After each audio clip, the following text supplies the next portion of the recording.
1 Samuel chapter 1, verses 4 through 20. On the day when Elkanah sacrificed, he would give portions to his wife Peninnah and to all her sons and daughters. But to Hannah he gave a double portion, because he loved her, though the Lord had closed her womb. Her rival used to provoke her severely to irritate her, because the Lord had closed her womb. So it went on year after year. As often as she went up to the house of the Lord, she used to provoke her. Therefore Hannah wept and would not eat. Her husband Elkanah said to her, "Hannah, why do you weep? Why do you not eat? Why is your heart sad? Am I not more to you than 10 sons?" After they had eaten and drunk at Shiloh, Hannah rose and presented herself before the Lord. Now Eli the priest was sitting on the seat beside the doorpost of the temple of the Lord. Hannah was deeply distressed and prayed to the Lord and wept bitterly. She made this vow: "O Lord of hosts, if only you will look on the misery of your servant and remember me, and not forget your servant, but will give your servant a male child, then I will set him before you as a Nazirite until the day of his death. He shall drink neither wine nor intoxicants, and no razor shall touch his head." As she continued praying before the Lord, Eli observed her mouth. Hannah was praying silently, only her lips moved, but her voice was not heard. Therefore Eli thought she was drunk. So Eli said to her, "How long will you make a drunken spectacle of yourself? Put away your wine." But Hannah answered, "No, my Lord, I am a woman deeply troubled. I have drunk neither wine nor strong drink, but have been pouring out my soul before the Lord. Do not regard your servant as a worthless woman, for I have been speaking out of my great anxiety and vexation all this time."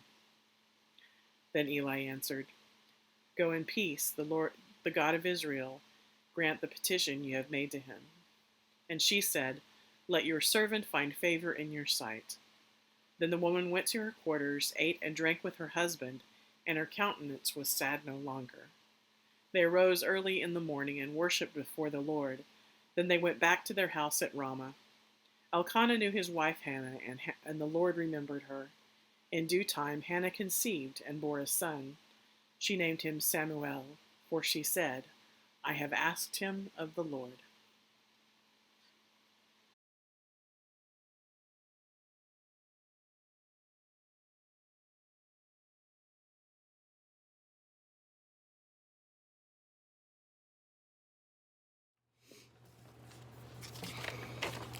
Please pray with me. Holy One, God of hosts, we can, even in the midst of those who love us, we sometimes are sad because we may be misunderstood. Unknown to others, even the closest to us, we have dreams that remain incomplete, perhaps even lost to us, yet you see the needs of our hearts. You see what is broken, you see what is missing. We ask that our prayers be answered in ways that give us purpose for our lives, and not only in ways that satisfy our desires. We ask that our actions serve to further love and justice in this world. In gratitude for all that you give, we hold fast to the hope that you give us through your faithfulness, and help us to encourage one another in difficult times. God, even when the world feels like it's falling apart, we know that your fulfillment, your kingdom, is about love, steadfast and eternal love, not destruction. May the words of my mouth and the meditation of our hearts be acceptable in your sight, O God, our rock and our Redeemer. Amen.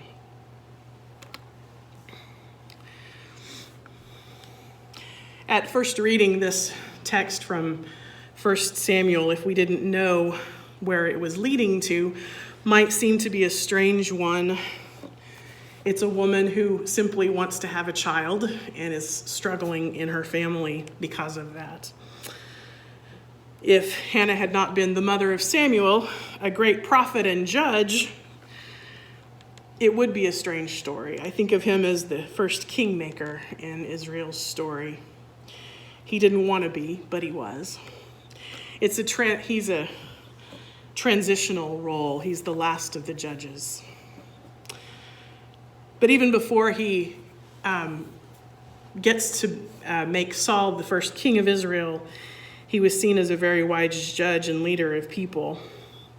The story we read begins with a family drama that probably was not uncommon in the families of the time. You have multiple wives.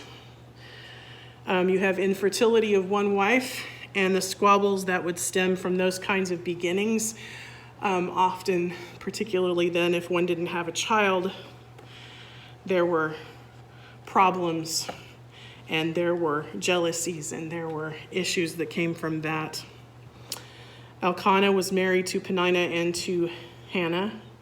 Peninnah says, had several children, sons and daughters, while Hannah remained childless. And Hannah's sister wife, you might say, didn't just let that stand. Her husband's other wife provoked her, irritated, tried to hurt her because of it. Her childlessness was attributed to God, as God was seen to control all the circumstances of their lives. It says, however, that Elkanah loved her anyway. As the Israelites did, Elkanah sacrificed an animal, and the meat was divided between the temple and the family. Several organs and other parts were burnt on the altar for God. Some of the meat was given to the priest. That was part of their income, and the rest was returned to the person who brought the animal.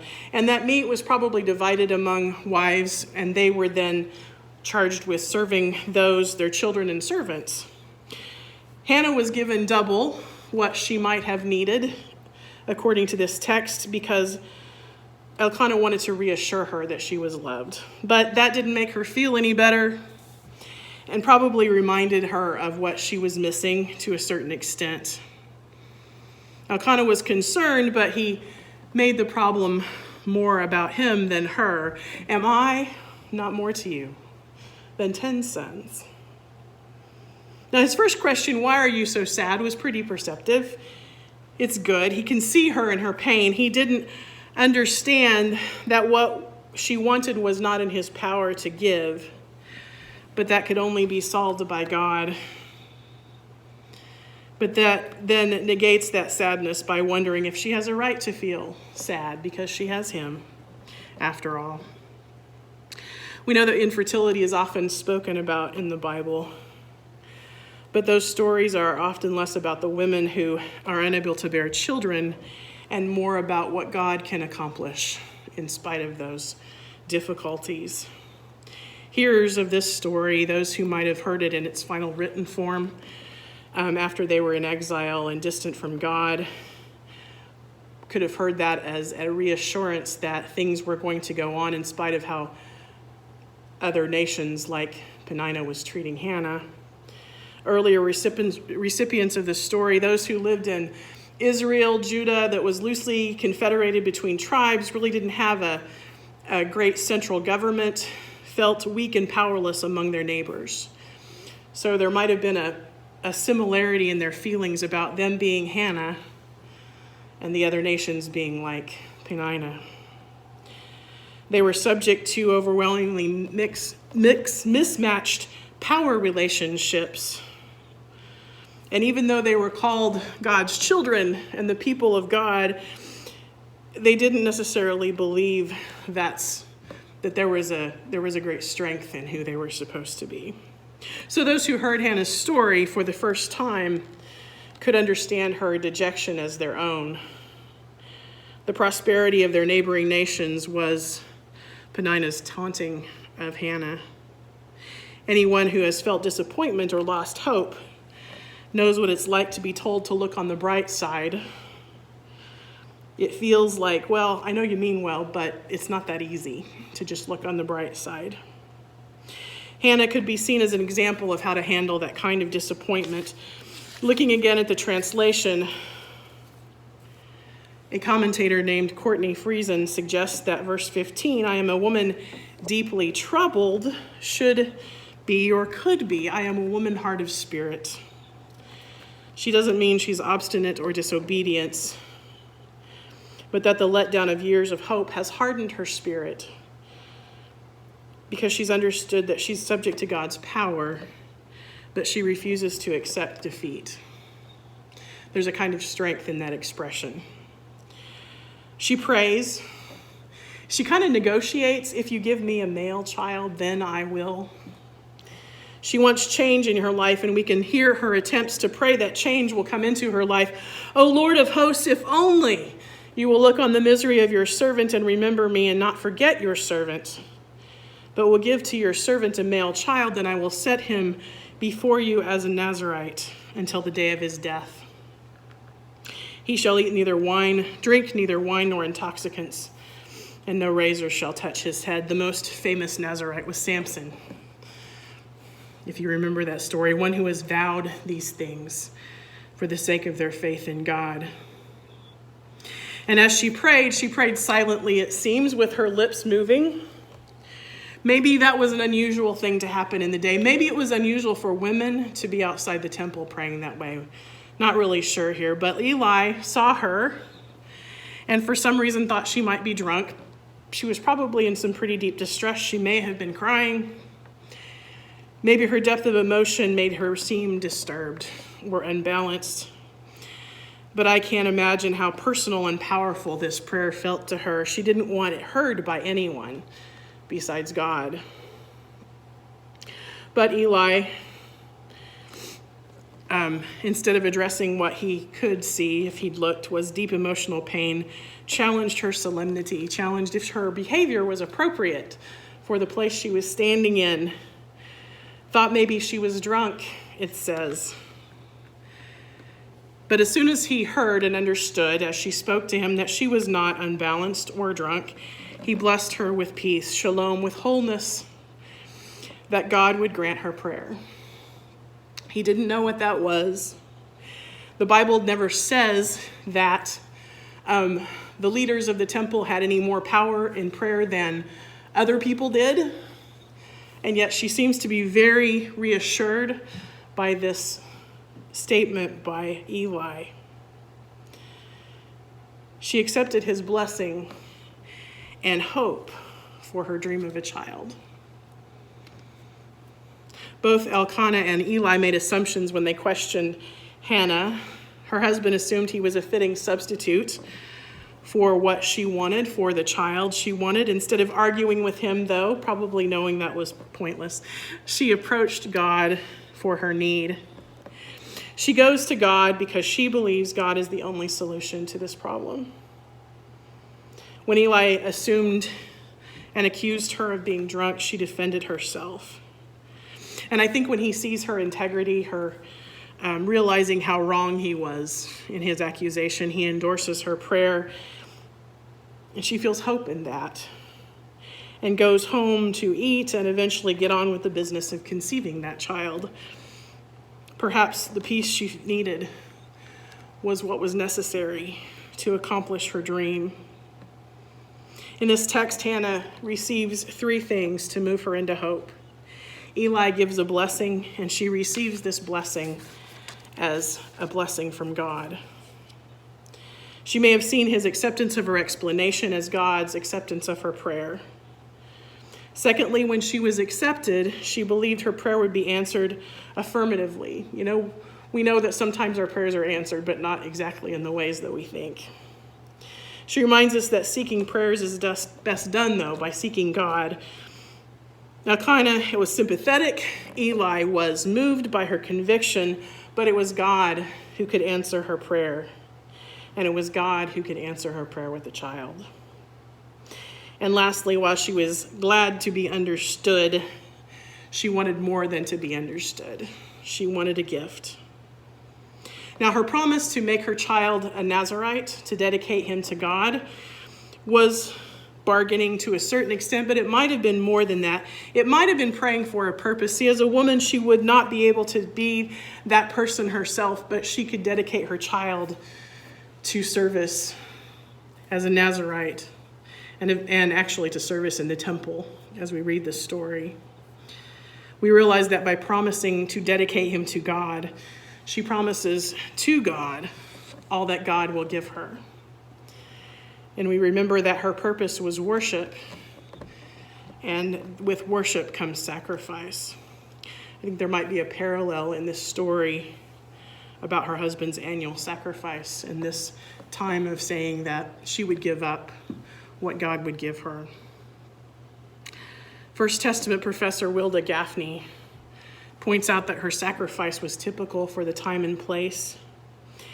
She writes, in the ancient Israelite sacrificial system, most offerings except whole burnt offerings, when the entire animal was given to the temple, were split between God and the giver, as I said. Hannah's prayer may seem transactional, like she traded one for the other so that she can give birth, but the reality is that it was covenantal. There's always two sides to a covenant. There's a promise she made, there's a promise God makes. And she went to the temple by herself to declare herself before her Creator, to offer herself as a co-creator and a vessel of God's purpose. And God remembers her, and God remembers us in covenant as well. And she kept her covenant with God. And she named her gift to God. It was traditional for a husband to name a child, but she named him Samuel, or Samuel. I have asked him of the Lord. The blessing, the gift, and the answer was given. Love is a blessing, and love almost always requires us to sacrifice something. We don't get to decide how those we love live, and that can sometimes be painful. Elkanah thought love was what he could be for Hannah when Hannah's love needed a purpose beyond their relationship, even though it began there. This text this morning is about a woman seeking purpose for her life. And this story tells of the purpose that she was able to have. Just like most stories we hear, stories we've experienced, her family dynamic both helped and put obstacles in her way. Her faith both strengthens her and causes her desire to be even more complicated. And the story, of course, is also about a nation seeking to understand its purpose too. And that story happens in a family of nations, you might say, a grouping of nations. It's the story about how stories aren't always about answers, but sometimes they are. God blesses us with purpose even when that purpose has to be figured out. God blesses us with promises and covenant, even when those both require giving up things we might think we have to have. We might even have to give up the way that we understand promises and covenant and sacrifice. To the glory of the one who seeks us and blesses us and loves us. Amen.